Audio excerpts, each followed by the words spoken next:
The following video is a proto game show.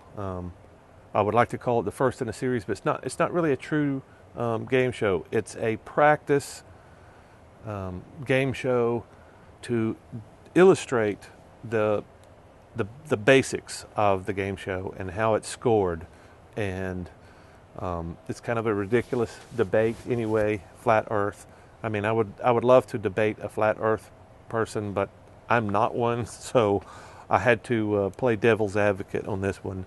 And I'm debating my nephew, Ransom, who's just came home from his first semester at West Point, and we're all really proud of him. But he volunteered to help me with the first practice debate to illustrate.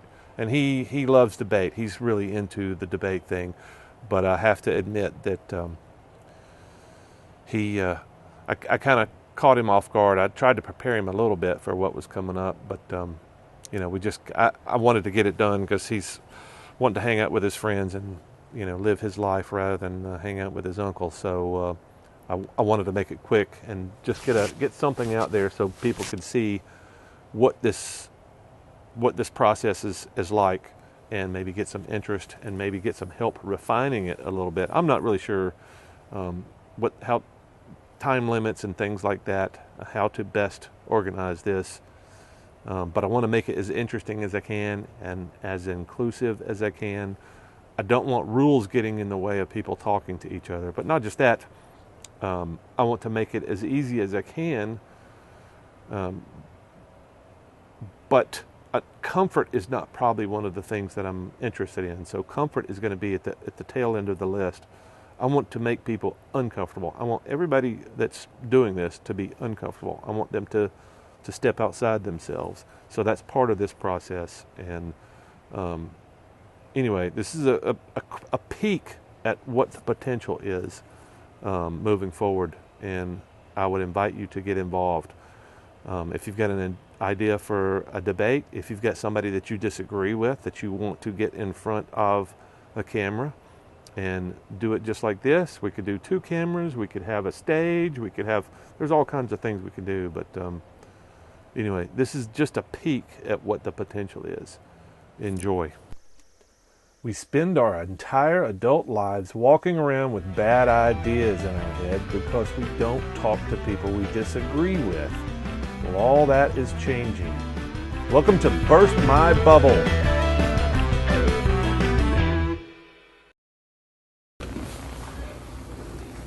So you're researching for or against flat Earth? I am researching against flat Earth. So you think the Earth is a globe? I think the Earth is very, very much more round than it is flat.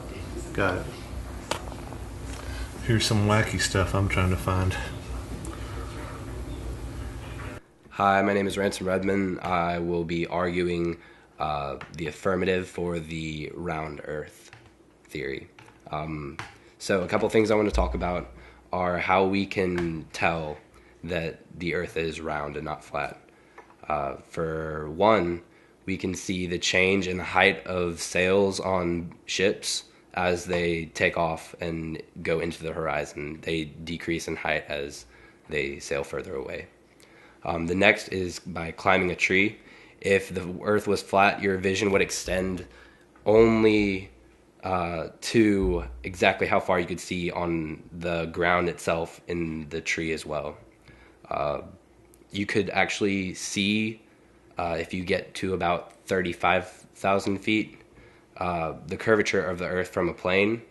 And when you see a sunset, if you start at low ground and move to higher ground, you should be able to see the sunset. I explained that poorly.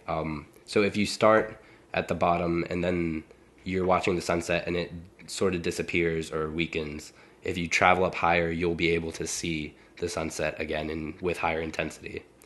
I can't remember exactly who it was, but a scientist in 240 BC measured shadows across the country, and he was able to find out that the Earth is round because the shadows were of different lengths. And we can tell today that the Earth is round because of photos from the ISS, which is a very reputable source.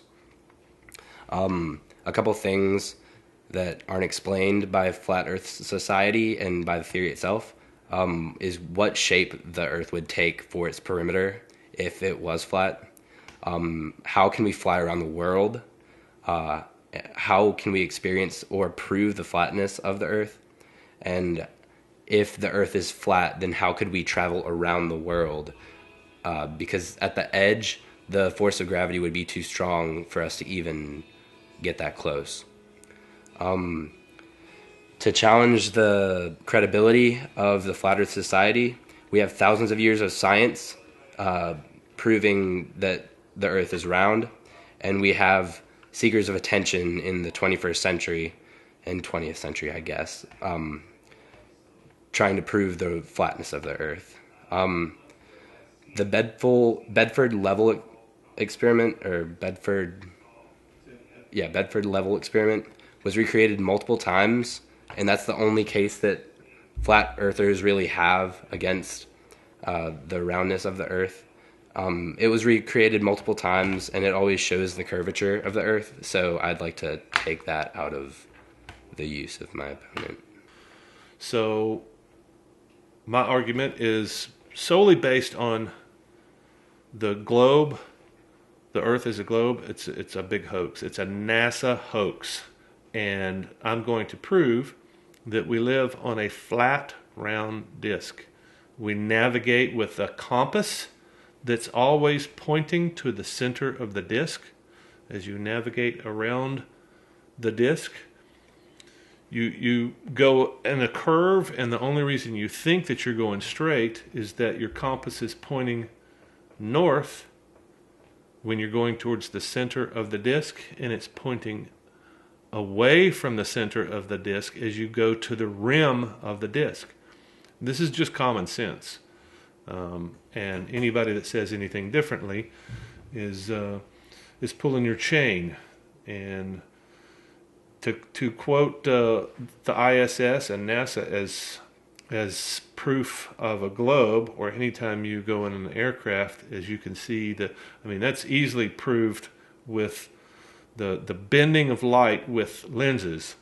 And the best example I've got is Baumgartner falling out of his weather balloon at 100 and something thousand feet. When you can see what looks to be the curve of the Earth in the lens of his GoPro camera, looks perfectly reasonable to look at this image as a curved Earth. But what happens when he gets upside down and the curve of the Earth turns concave? So how do you explain that? As the curve of the Earth goes from round to concave, and that's clearly a function of the lens bending light. So I was a doubter myself one time. I thought we lived on a round planet. But when I saw this video, it was transformed and transfixed, and now I know the truth. We live on a flat disk. And it's clear by evidence like this and all the other evidence that NASA gives us that that we live on a flat disk, and the moon shot was never a thing. It was all shot in a soundstage, just like Stanley Kubrick. That looks pretty impressive too. That whole movie looks pretty impressive until you realize that it's not actually space travel that he's showing in the movie. 2001 Space Odyssey was shot in a soundstage, just like every off-planet space shot that has been taking place in NASA. And anybody that doesn't believe me is an idiot.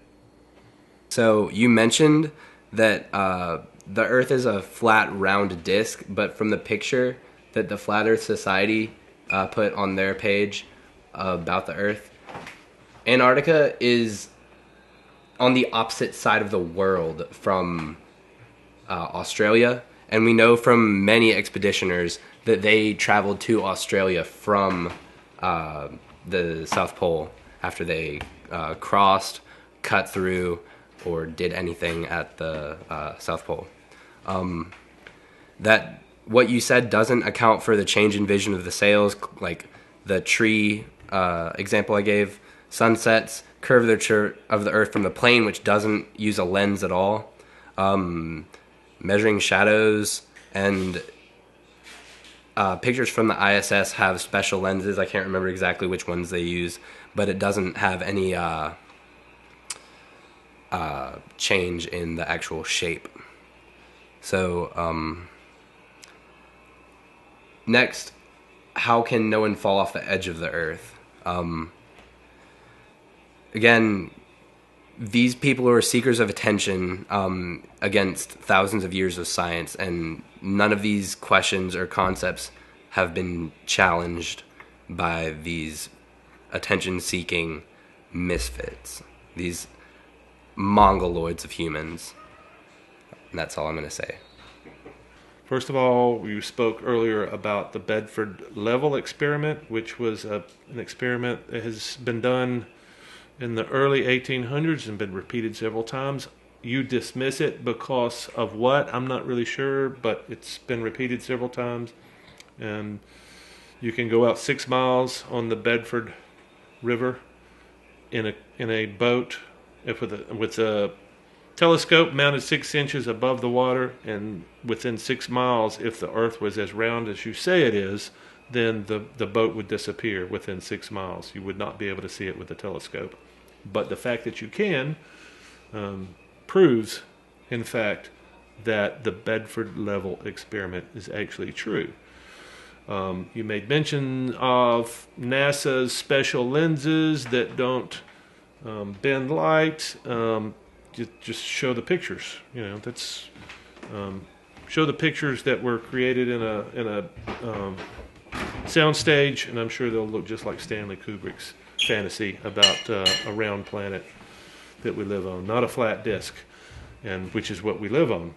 And all the other experiments that you chose to illustrate are all fantasies that use the bending of light and optical illusions to interpret where we live. And we live on a flat planet, and that's true for all the things that I've said so far. And the fact that you don't like people that have a different opinion than you do illustrates your unwillingness to join the rest of the free thinkers that believe in the reality of a flat planet that we live on. So you mentioned that everything we know about how the Earth is round is based off of the bending of light. The curvature of Earth from the plane, seeing change in visions of sails, and climbing a tree, those are not based on the bending of light. The only thing that I mentioned that was based on the bending of light was the sunset, and that's the bending of light through water particles. I was quick to dismiss the Bedford level experiment because it was recreated multiple times and always shows the curvature when you do it in a different location, like across oceans, channels, etc. It always shows the curvature of the Earth. But if it does show anything, it's that the Bedford River or Strait or whatever it was, it's a very special spot. That's all that it really shows. At the end of the day, all that the flat earthers really have on their side is doubt and the idea that people will buy into conspiracy. That's all.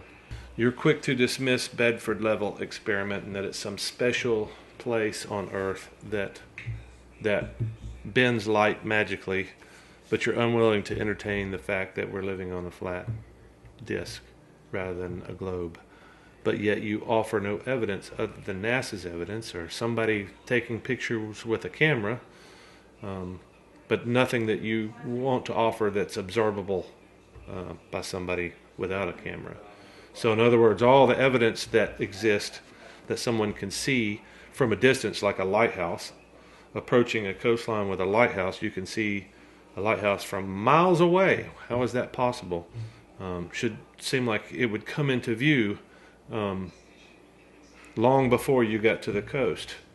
And not just that, if we're standing on the seashore and we see ships approaching us, they only grow in size. They don't grow in height. So in other words, what you suggest would be a ship that comes over the horizon that we can only see the mast or the sail, as you said.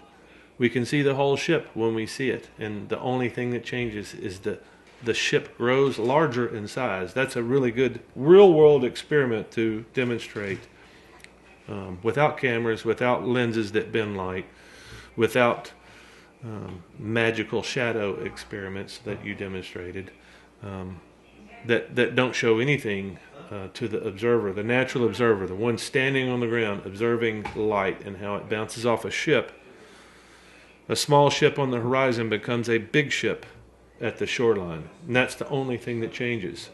And to call us all conspiracy theorists, if there's a conspiracy, then we're not.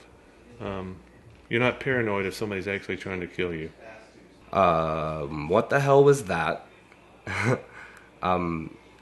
We see that lighthouses are tall because you can't see the base when you're far away. You mentioned that we can't base our knowledge off of cameras when, in reality, all that we know about life and everything in the universe is based off of scientific observation. And that's based on our seeing, touching, tasting, I guess, if you want to. Real life, and cameras capture that. And you said that it's not observable to everyone because of NASA, but planes make it observable to everyone. So, at the end of the day, you can't dismiss means to capture. Okay. So clearly, evidence weighs in my favor because I presented lots more evidence and you presented anecdotes of evidence that you haven't chosen to prove.